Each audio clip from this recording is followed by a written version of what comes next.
Assalamualaikum warahmatullahi wabarakatuh. Jangan lupa tonton terus Hi Guys Official, subscribe, like, share, and comment. Berkah selalu. Assalamualaikum warahmatullahi wabarakatuh. Hi Guys Official, mantap.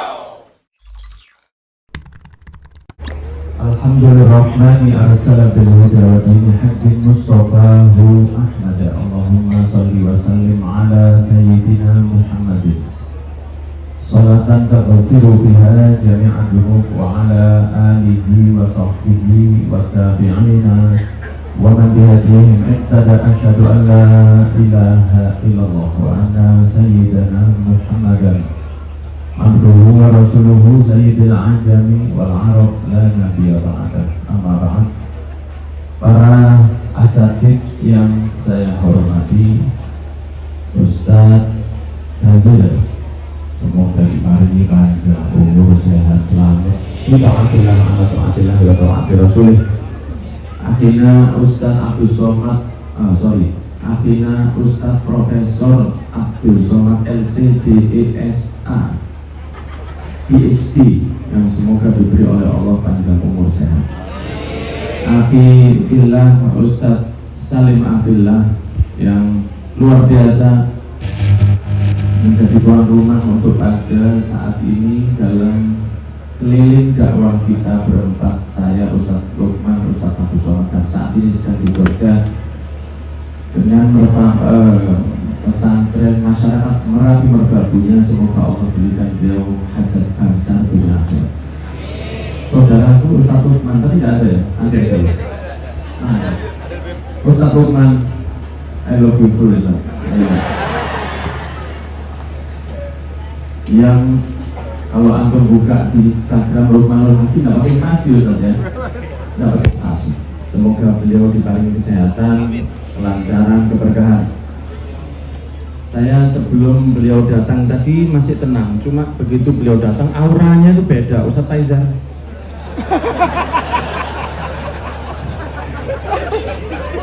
Semoga beliau diparingi sehat walafiat. Akhi Habib Ja'far dan saudaraku yang lama tidak ketemu, Bapak Hendi Boni yang datang dengan anak-anaknya dan keluarganya, juga teman saya ketika kita duet dulu,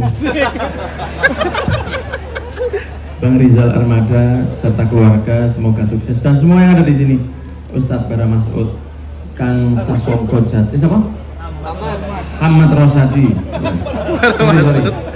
Bang Aris, Pak Sesepung G, Bang, ya Allah aku lali jenenge tapi saya tahu dia orang Medan, paten kali dia. Bang Khalid ya, semua yang di sini dan semua yang hadir, calon-calon penghuni surga yang dirahmati. Saya berdiri di sini karena saya berharap akhwat-akhwatnya di sana tidak kehilangan kesempatan untuk melihat keindahan wajah yang Allah berikan. Saya syukur itu namanya. Semoga yang belum dapat jodoh nanti kok jodoh nih. Semoga yang belum dapat jodoh terbaik. Semoga yang ada masalah apapun lewat perkumpulan malam ini hilang masalahnya, ganti dengan solusi. Hadirin dan hadirat yang dirahmati oleh Allah. Dalam kehidupan ini ada yang namanya ujian. Tidak mungkin orang hidup dan tidak diuji. Makanya judulnya kita adalah Wang Sinawang. Ya, dalam bahasa Cina itu Wang Sinawang. Yang tampaknya dilihat seperti baik bagi kita, tidak mesti baik juga. Tiang urip niku, dia memiliki selalu berpasangan. Ada laki-laki, ada perempuan. Gini mau nggih? Kalau cara Jawa mau nggih?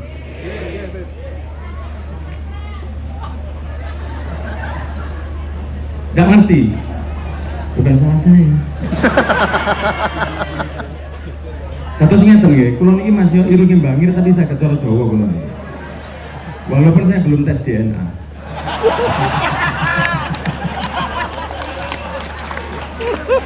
Jadi gini ceritanya, tiang niku mesti wonten kali. Ada siang, ada malam, ada laki-laki, ada perempuan, ada senang, ada susah, ada sehat, ada sakit, ada hidup, ada mati, dan begitu terus. Nanti kalau sudah di surga itu berubah. Tidak semua berpasangan. Ada seneng kalau di surga seperti calon antum ini yang akan di sana nanti insya Allah. Orang-orang yang di surga itu adanya cuma seneng, tidak ada namanya susah. Tidak ada ceritanya suami yang tidak muli-muli mancing terus. Kita koni sampean gak mangan ah mas, aku mau beli es kopi. Es kopi. Tidak gitu. Tidak ada. Omongan-omongan mengkerucut cocok ini mah, mengkerucut. Tidak ada omongan-omongan yang tidak enak itu tidak ada. Ayat ma'una fi'ala wala ta'tima illa qilan salaman salam. Di dalam surga tidak ada orang ngerasani wong. Misalnya di surga tengah-tengahnya aku terus ngomong yuk aku tak cerita diri. Terus jari ini koncone gak oleh ngerasani. Gak ngerasani nek cerita. Oh baik. Itu orang Malang ya yang suka ngerasani orang. Cuma aslinya dari sini dia. Nikah orang Malang. Jadi ceritanya itu di dalam surga itu kalau sudah enak tidak mungkin susah. Di neraka waliyadzubillah yang insya Allah antum semua dijauhkan dari neraka. Di neraka itu cuma ada ndak enak, ndak ada enak, ndak ada ceritanya istirahat. Kalau orang Jawa Timur bilang laut itu istirahat maksudnya. Ndak ada yang namanya laut, jam 12 istirahat sampai jam 1 karena dia nukang, itu ndak ada. Jadi 24/7 24 jam dalam sehari, 7 hari dalam seminggu. Itu seperti warung Madura, 24 jam buka terus. Nah, di dalam neraka tidak ada makanan enak. Di dalam surga makannya cuma enak. Di dalam neraka tidak ada namanya sehat. Di dalam surga tidak ada namanya sakit. Tapi di dunia ada sehat, ada sakit, ada senang, ada susah. Ada cobaan. Cobaan pun itu ada pasangannya. Tidak semua cobaan itu gak enak. Makanya jangan melihat orang lain terus kemudian kita merasa enak ya. Itu uang sinau. Kita melihat apa yang Allah berikan kepada saya dan saya syukuri apa yang Allah berikan. Ada cobaan seperti cobaan saudara kita di Palestina yang semoga dimerdekakan. Amin. Kita ini merasa sangat useless kalau melihat orang Palestina dibegitukan dan kita tidak bisa apa-apa. Ya minimal donasi lah. Kalau pray mereka doanya lebih dikabulkan sama Allah. Kita harus donasi. Kalau doa saja, doanya orang Palestina lebih kabul karena mereka terdolimi saat ini. Ada cobaan seperti mereka, cobaan yang gak enak. Ada cobaan yang enak. Maka pada malam hari ini saya mengutip sedikit saja karena saya tahu antum lebih nunggu Ustaz Abdul Somad, gak apa-apa.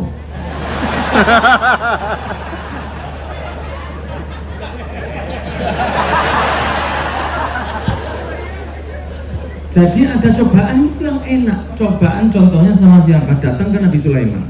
Nabi Sulaiman itu diberi oleh Allah kekayaan yang luar biasa.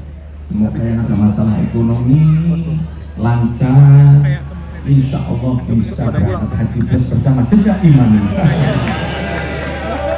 Oh hadir orangnya. Bajunya Van Diego. Jadi apa tadi? Semoga bisa haji plus semuanya nih. Umroh plus. Aminnya kurang, nggak kabul.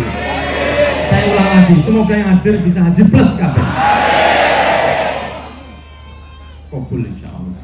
Ada Nabi Sulaiman dikasih kekayaan yang luar biasa oleh Gusti Allah. Tapi Nabi Sulaiman itu sugih tapi mboten sombong. Gini apa sih? Nabi Sulaiman itu paling kayanya manusia, tapi Nabi Sulaiman tidak tertipu dengan kekayaan tersebut. Bahkan Nabi Sulaiman itu kalau paling seneng bukan duduk dengan orang-orang yang kaya. Bukan berarti kalau misalnya naik private jet tidak boleh. Kan undangan pengajian kan boleh. Akan tetapi Nabi Sulaiman itu dengan kekayaannya itu beliau tidak mau duduk hanya dengan orang kaya saja. Nabi Sulaiman itu kalau berjalan, kemudian ada teman-temannya, ada orang-orang yang miskin itu memanggil beliau. Yo kok nekat ya meluk Nabi Sulaiman cangkruk itu loh kok nekat. Nabi Sulaiman turun dari kudanya, kemudian mendatangi orang-orang yang miskin, makan bersama mereka sambil mengatakan al-miskin jalisu miskin. Miskin koncone miskin.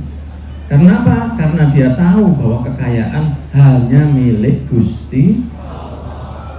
memiliki keistimewaan yang luar biasa. Cobaan itu untuk Nabi Sulaiman, tapi beliau tidak tertipu. Beliau juga bisa memahami bahasa jin dan bahasa semut. Jadi ketika Nabi Sulaiman itu berjalan, ada beberapa semut itu yang mendengarkan berjalannya Nabi Sulaiman. Mereka mengatakan kepada beberapa temannya, "Hei, masuklah ke dalam liang, karena Nabi Sulaiman jalan dengan pasukannya, dan kalau dia berjalan, dia tidak akan merasa jika menginjak kalian." Itu Nabi Sulaiman tersenyum sambil berkata, "Ya Allah, terima kasih atas nikmatmu yang ini, dan jadikan aku sebagai hambamu yang soleh." Itu cacing juga tidak mau diam, Pak. Cacing juga takut ngomong ke teman, "Ashkoli ini hajar."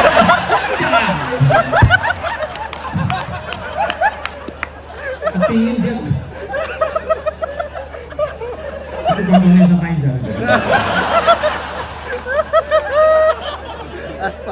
Jadi Nabi Sulaiman kaya, Nabi Sulaiman paham bahasa macam-macam, Nabi Sulaiman bisa terbang. Tapi apa yang terjadi? Beliau mengatakan, al-miskin, ini yang miskin, sohibnya ya orang miskin, itu lolos dari cobaan. Satu lagi cobaan yang menimpa Nabi Yusuf, bukan cobaan ketika beliau kecil dibuang oleh 11 kakaknya, tapi ketika beliau sudah didekati oleh istri atau ibu tirinya, ya, didekati oleh ibu tirinya. Nabi Yusuf itu ganteng tapi ya sembayang. Jadi kalau kita gak ganteng terus gak sembayang, itu sudah nol total, itu sudah. Nabi Yusuf itu ganteng tapi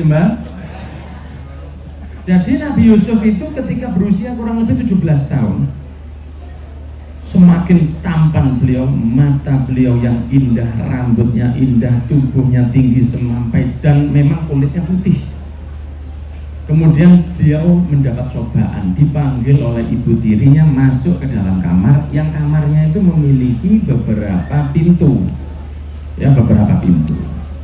Ranjang sudah disiapkan, buah-buahan sudah disiapkan. Kemudian dipanggil, "Yusuf, marilah kemari. Tolong kamu duduk dengan saya di sini sebentar." "Nggih, ada apa, Bu?" "Cuma bahasanya saya tidak bisa paham." Yang jelas bukan bahasa Suryani, ya, saya rasa. Duduklah Nabi Yusuf di ranjang tersebut, kemudian pelan-pelan disepik oleh ibu tirinya itu tadi. "Yusuf, kamu kok ganteng?" Awalnya tuh halus mainnya. "Kamu kok ganteng?" Apa jawabannya Nabi Yusuf? "Kalau saya indah, itu karena pencipta saya yang menjadikan saya indah." Jadi ada yang mau melakukan satu perbuatan yang mengundang maksiat, dia malah mengembalikan si pengajak maksiat untuk ingat ke Gusti. Nah, arek saiki, Pak, arek Malang ngomongane. Sampeyan kok ganteng? Gak ganteng. Nabi Yusuf aja yang ganteng tapi sembah. Nabi Yusuf dibilang, "Kamu kok indah?" Yang indah itu Tuhan saya. Rambutnya dipegang, "Rambutmu kok bagus." Apa kata Nabi Yusuf? "Rambut saya bagus. Rambut ini yang rontok dari tubuh saya sebelum saya meninggal dunia." Lu ngono carane. Hadirin, ya, ini yang di sini nih jelas suara saya kira-kira? Assalamualaikum. Nabi Yusuf itu ketika digoda, rambutnya dipegang, "Rambutmu kok indah." Apa kata Nabi Yusuf? "Rambut ini jangan kamu kagumi, karena ini yang pertama rontok dari tubuh saya ketika saya masih hidup." Nah, arek saya iki, Pak. "Oh iya." "Matamu kok indah." "Matamu tuh indah sekali, Yusuf." Apa kata Nabi Yusuf? "Mata saya ini kamu kagum, mata saya ini yang pertama keluar dari tubuh saya kalau saya dikubur. Jangan kagum sama mata saya." Dan Nabi Yusuf ini tidak mau mendekat. Terus ibu tirinya tadi mengatakan, "Kamu mendekat sini loh," atau ibu angkatnya, ya, ibu angkatnya mengatakan, "Kamu kok nggak mau mendekat sama saya, kenapa? Get close to me." Rinio. Apa kata Nabi Yusuf? saya takut kalau mendekat padamu nanti Allah jauh dari saya. Jare sing wedok kesuwen nih. Manusia itu ada konsekuen, ada konkesuwen. One by one, two by two. Tidak bisa pakai tangan, lempar pakai batu. Tidak bisa diomongi, dikejar Nabi Yusuf. Terjadilah kejar mengejar di dalam kamar itu. Kalau zaman sekarang mungkin kita sering lihat Benteng Takeshi, pernah lihat ya? Ada yang banyak pintunya ya. Maka Nabi Yusuf mencoba membuka pintu, tidak mampu. Dan sebelumnya Nabi Yusuf juga tertarik, karena Allah mengatakan di dalam Al-Quran, wahammat bihi wahamma biha. Yang laki-laki tertarik Nabi Yusuf. Nabi Yusuf itu normal, bukan kayak zaman sekarang. Tidak senang sama perempuan, senangnya sama laki. Itu biar dosis vaksinnya kakean gitu. Nabi Yusuf itu tertarik, kata Allah. Hamma biha, tertarik karena ibu angkatnya ini Miss Universe. At that time, you know what I'm saying? At that time she was Miss Universe. Kalau sekarang yang banyak Miss Paul. Miss Universe-nya saat itu Mesir, cantik luar biasa. Kalau lalu mencok itu kepreset, saking glowingnya. Nah sekarang kata nggak tahu Pak, bedaknya terlalu bolok, bedaknya bolok, gulune ireng. Lambene apa enggak gendera ireng kok. Kalau si ibu angkatnya Nabi Yusuf ini tadi, jadi pernah tahu ya yang begitu ya, pernah tahu. Kalau yang ibu angkatnya Nabi Yusuf ini, dia tertarik karena ganteng. Nabi Yusuf juga tertarik karena dia cantik dan jarak umurnya tidak terlalu jauh. Tapi Nabi Yusuf masih melihat tanda-tanda dari Tuhannya membuat beliau tidak mau. Loh itu cobaan itu. Cobaan itu tidak selalu susah, repot, duit hilang, ngeslot tidak dapat. Bukan itu. Ada yang ngeslot itu malah bocor bismillah. Bismillahirrahmanirrahim. Delok tolong buri, oleh ada. Saya pernah ketemu orang yang nge-slot begitu, tapi setelah ini aja terakhir nanti kita cerita tentang slot sedikit. Kemudian Nabi Yusuf akhirnya bagaimana keluar dari sebuah pintu, ketika mau dibuka, ditarik dari belakang bajunya, sobeklah bajunya dari belakang, terjatuhlah mereka berdua di atas lantai. Suaminya masuk, ambil, kan suaminya tuh menteri keuangan ya, jadi lagi ngomong sama beberapa menterinya di belakang. Iya mungkin ada dok. What the hell?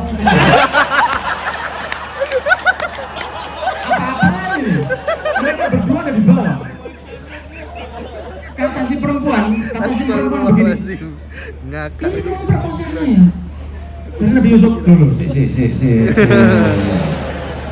Mang ceritanya gak ngono, ceritanya gak ngono.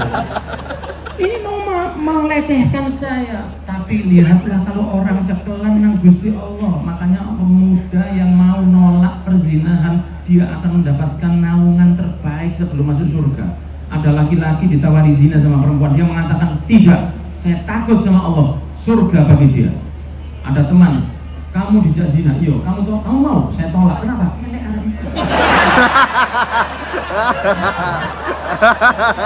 Boleh, nggak boleh, elek tidak elek, haram semua nggak boleh. Tapi lihatlah betapa Nabi Yusuf ketika mau dalam keadaan kepepet, ketemon, bajunya sobek dari belakang. Saat itu ada Syahid Yusuf, anak bayi yang kecil yang digendong oleh salah satu seseorang yang di belakang suami dari ibu angkat tadi. Kemudian dia mengatakan, lihat aja bajunya, kan masih kecil ini, masih kira-kira 2 bulan. Orang-orang bingung, siapa sih ngomong? Mas, gini mas, kamu. Lihat aja, kalau misalnya dia bajunya sobek dari belakang, maka yang ruwet sing wedok. Nek cara Malange sing tewur sing kode. Sing tewur itu sing ruwet dibalik, sing kode sing wedok. Sing tewur sing kode.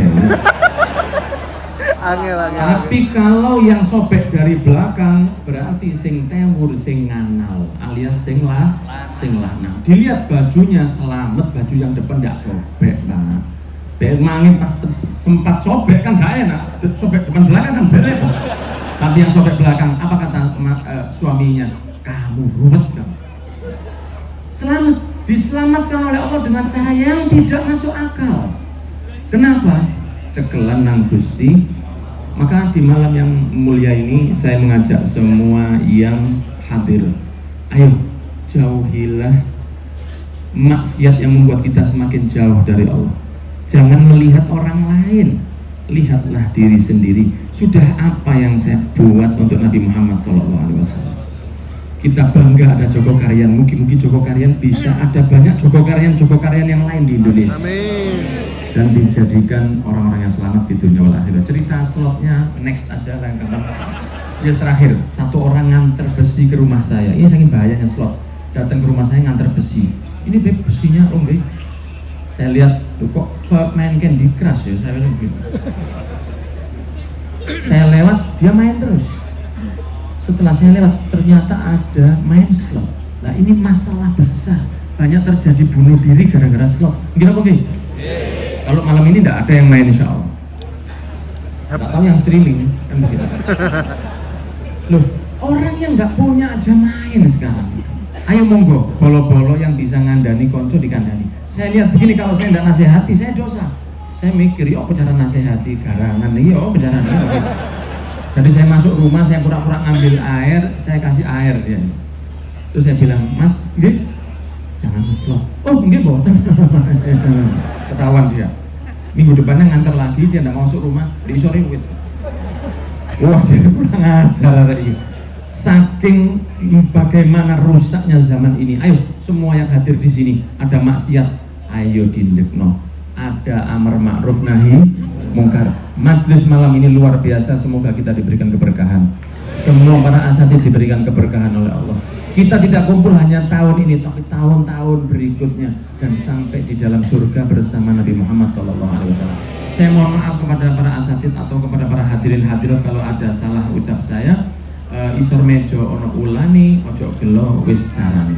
Pogadung dipangan Cino, wis kadung ate diapakno. Barakallahu fikum, jazakumullah khair. Selamat untuk Hi Guys Official. Semoga liputannya menjadi inspirasi buat anak-anak muda.